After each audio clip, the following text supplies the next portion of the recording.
Obviamente ya hubo algunos de los temas que se han venido planteando, pero poder reforzar en alguno de los temas con información que podamos mostrar aquí. Lo primero, bueno, agradezco a la senadora Claudia Ruiz Massieu que planteaba una preocupación que también el senador Dante Delgado expuso. Decirles que en efecto consideramos fundamental que haya una muy buena coordinación entre las diferentes dependencias de seguridad y los institutos electorales, precisamente para garantizar un proceso electoral ordenado, pacífico, donde lo más importante sea no solo la seguridad de los que participan y las que participan, sino también que se privilegie el respeto a la decisión de la gente, la democracia. Por eso decirles que estamos trabajando en instrumentar estas mesas de coordinación, tanto con los gobiernos de los estados, con el Instituto Federal Electoral, con las Fiscalías Generales, Nacional Electoral ya, con las Fiscalías Generales y las estatales, y también la posibilidad de tener acciones, intercambio de información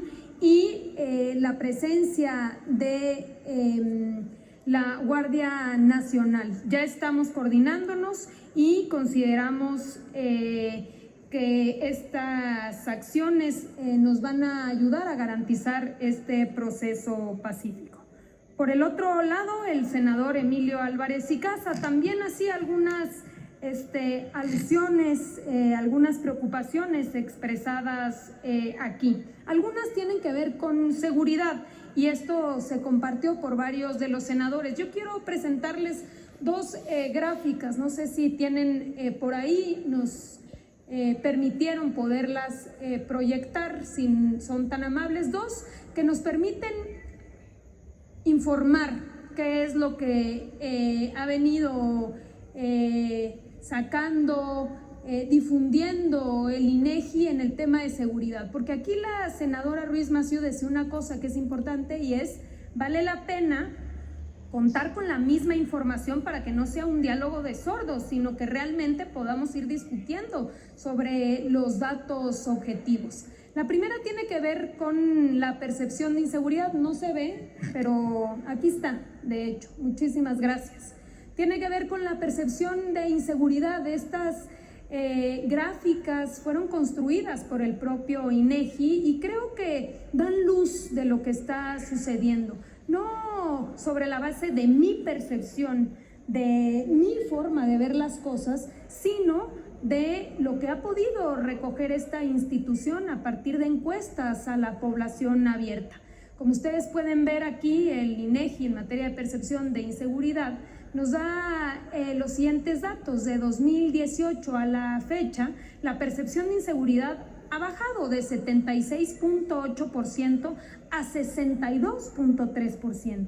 Y son datos bastante relevantes porque nos ayudan precisamente a corroborar que los datos del secretariado, que los datos de reducción de la incidencia delictiva y de todos los delitos también están siendo percibidos por la ciudadanía en esta baja de la incidencia.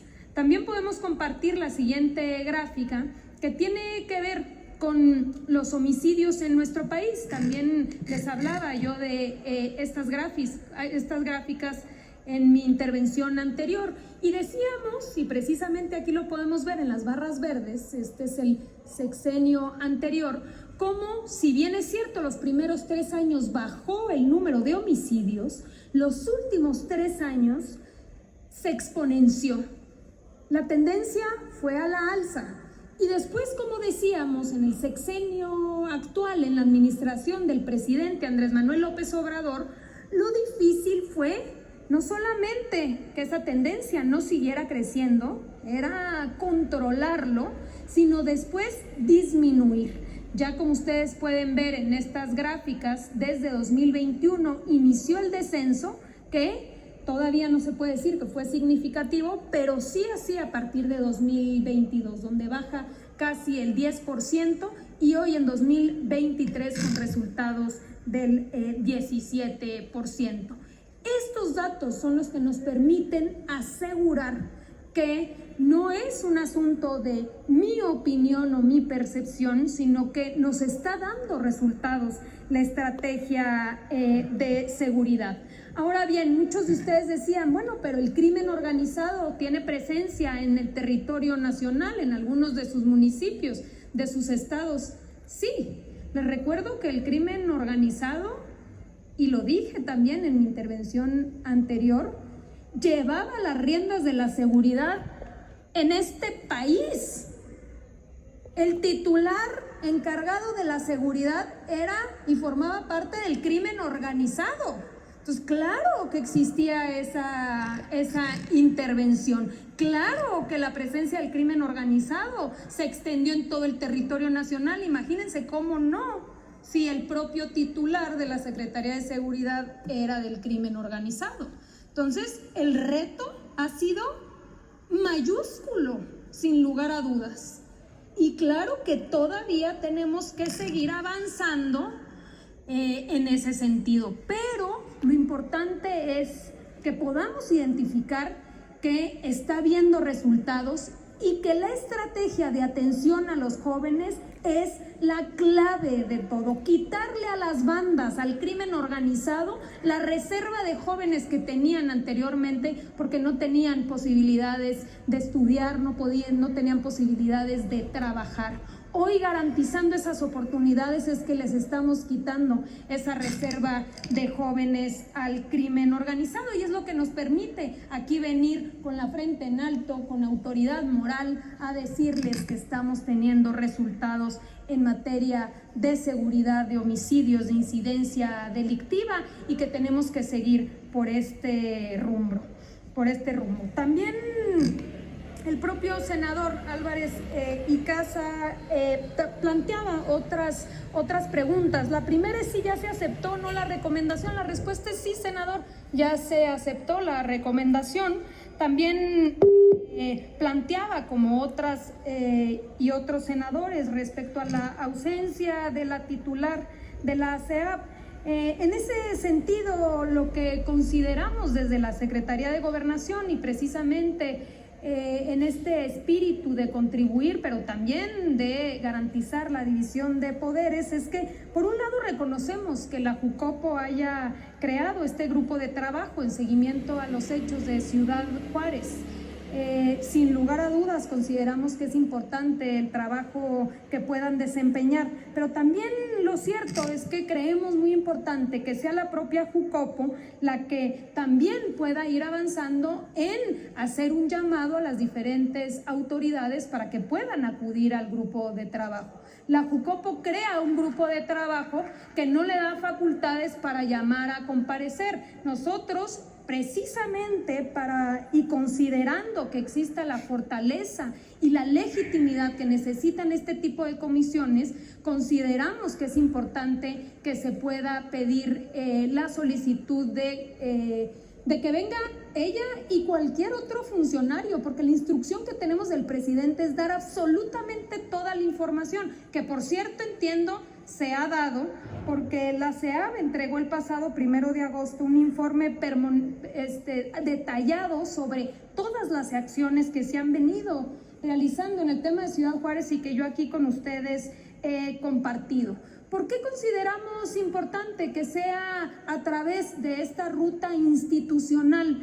Porque consideramos que no debe este tipo de equipos o de grupos de trabajo no se deben ver en la posibilidad de que se desvirtúen más por intereses personales, intereses de grupo, intenciones políticas que puedan desviar el objetivo del grupo de trabajo a lo que debe ser, que es la búsqueda de la verdad y la justicia. Así que en ese sentido cuentan con la Secretaría de Gobernación, estoy convencida que también por parte del subsecretario, de contar no solo con toda la información, sino con la posibilidad de que acudan aquellos funcionarios que consideren puedan dar información útil, y la petición es que lo podamos hacer por la ruta institucional.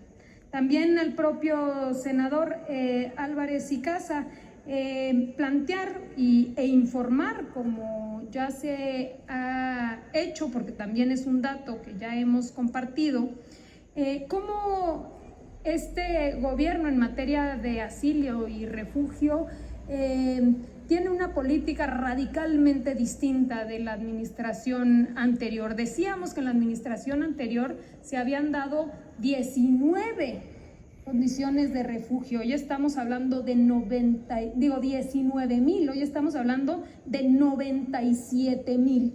Esa es la política integral y de protección que ha instruido el presidente López Obrador y la que compartimos todos los que formamos parte de su equipo. No criminalizar la migración, al contrario, entender que estas mujeres, estos hombres salen de sus territorios, como aquí la propia senadora lo decía, por necesidad, por la violencia que viven en sus territorios, la falta de alternativas y posibilidades, también por las condiciones que se han generado respecto a los bloqueos económicos que no permiten que haya este desarrollo. Y por eso, y considerando eso, es que les decimos en territorio nacional, si quieren aquí quedarse, pueden quedarse aquí. Les estamos acompañando no solamente con visas de trabajo, sino también con su incorporación en el Instituto Mexicano del Seguro Social. Esa es la visión integral de la migración que queremos y de la cual apostamos en nuestro país.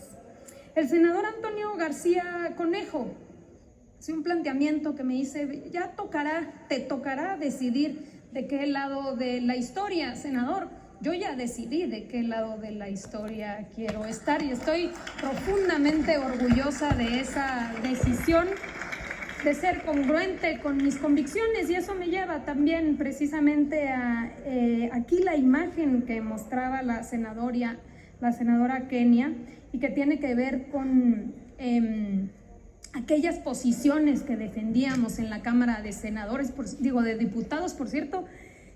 Qué distintos eran aquellos tiempos y qué distintas discusiones se daban en la Cámara de Diputados. Ya no decir que era muy difícil haber podido tener este tipo de diálogo con los entonces funcionarios. En aquel entonces hablábamos en específico del caso de Ayotzinapa, que se hiciera justicia. Salimos a las calles a gritar que era un crimen de Estado, que había autoridades de todos los niveles involucrados, que se estaba creando al más alto nivel una falsedad respecto a los hechos, a una supuesta verdad histórica. Y eso lo reivindicamos hoy frente y a cargo de la Secretaría de Gobernación. El propio subsecretario ha dado esos datos en el segundo informe. Hemos venido viendo, no solamente a través de las investigaciones que se han realizado, que en efecto hubo una intervención de todos los niveles de gobierno hasta el más alto nivel. Por eso también hay más de 135 funcionarios de todos los niveles hoy en prisión, llevando a cabo sus diferentes procesos. Estamos hablando de elementos de la Fiscalía General, el entonces procurador. Imagínense a qué tan alto nivel hemos llegado en estas investigaciones, que se está procesando a todo aquel que haya tenido responsabilidad en estos hechos. Pero no solo él, también en el caso de elementos del Ejército, de la Policía Federal, de la Policía Estatal, de los policías municipales, todos ellos procesados precisamente con un eje central que es hacer justicia. Eso decíamos en aquel entonces de esta fotografía que usted muestra aquí, y eso es lo que seguimos por lo cual seguimos luchando hoy, todos los días, y el presidente mismo está involucrado en este proceso, en esta investigación de Ayotzinapa, porque es una prioridad del gobierno de México. Hacer justicia, pero sobre todo una cosa, hacer absolutamente todo para encontrar a los jóvenes. Se llevan 3, nos faltan 40 y vamos a poner todo de nuestra parte y no hay recursos limitados, todo lo que se requiera para dar con el paradero de los 40 que nos faltan. Así que muchas gracias, senadora, por recordarnos aquellos tiempos que hoy con mucho orgullo seguimos defendiendo desde el otro lado de la trinchera. Por el otro lado, la senadora Elvia hablaba, y también este es un tema recurrente, que es el tema de Ciudad Juárez. Quiero compartir con ustedes, también ya lo habíamos señalado, pero por un lado que se está llevando una investigación por parte de la Fiscalía General, que la instrucción del presidente ha sido que no se va a proteger absolutamente a nadie, que se entregue toda la información disponible, y por eso ahí el día de hoy o hasta hoy se han vinculado a proceso a 10 personas, entre ellos funcionarios y también trabajadores de la empresa de seguridad. Se ha hecho una revisión ya exhaustiva de las diferentes medidas de seguridad y de las condiciones de todas las estaciones migratorias, y en el caso del titular, quien también lleva a cabo un proceso, pues lo que hemos dicho y reiteramos aquí es que se cuenta con toda la información y que está llevando ese proceso, pero que en este país pues somos inocentes hasta que nos demuestren lo contrario, y que nosotros estamos garantizando que toda la información se otorgue ante la Fiscalía y las autoridades competentes. Lo que podemos garantizarles es que no va a haber impunidad. En el pasado sucedían muchas no solo accidentes, sino fueron sucediendo muchísimas cosas que siempre se trataron de tapar, y esa es la enorme diferencia. No somos iguales aquí, la instrucción ha sido máxima transparencia y cero impunidad, y eso es lo que estamos llevando a cabo desde la Secretaría de Gobernación. El senador Raúl Bolaños tenía una preocupación específica respecto a defensores del medio ambiente. Senador, podemos informarle que dentro del propio mecanismo de protección de personas defensoras de derechos humanos y periodistas, se están protegiendo hoy a 281 personas defensoras de derechos humanos, cuya labor se enfoca en específico en la defensa del medio ambiente. De estas 281, tenemos 170 que son hombres, 111 mujeres, 224 son personas defensoras y 57 son familiares de los defensores que consideramos también pueden estar en riesgo. Las agresiones identificadas en contra de las personas defensoras del medio ambiente protegidas por el mecanismo son sobre todo amenazas, agresiones físicas o incluso agresiones con armas de fuego, privación de la libertad y seguimiento o vigilancia. Entre los principales agresores se encuentran particulares, también autoridades municipales, y hemos venido dando seguimiento a través de este mecanismo para garantizar su protección. Vamos a, senador Dante, con mucho gusto retomamos esta información que nos ha señalado para poderle dar seguimiento a las diferentes investigaciones que aquí usted expresa. Y finalmente, y para ir concluyendo, agradecer mucho al senador Nabor por sus preguntas. Él pregunta sobre todo cómo hacer, qué hacer para ir consolidando la Guardia Nacional. Consideramos que es importante que se plantee y se va a plantear en su momento Senado de la República una reforma constitucional, porque hay que garantizar sobre todo la consolidación de la Guardia. Tiene que ver con la posibilidad de que pueda estar al mando la Sedena. Y eso lo ha venido diciendo el presidente de México y consideramos que es un elemento fundamental que ustedes habrán de discutir y en su momento de definir. Pero necesitamos una institución duradera, no una institución de paso. Necesitamos la disciplina, la organización que hoy mantienen las Fuerzas Armadas, y tampoco creemos que estas voces, que el hecho de decir militarización, ya con eso pretendan hacer un lado la posibilidad de esta discusión. Hay ejemplos en el mundo, como en el caso de Italia, en el caso de Francia, en el caso de Chile, donde nos demuestran que este tipo de instituciones funcionan para garantizar la paz.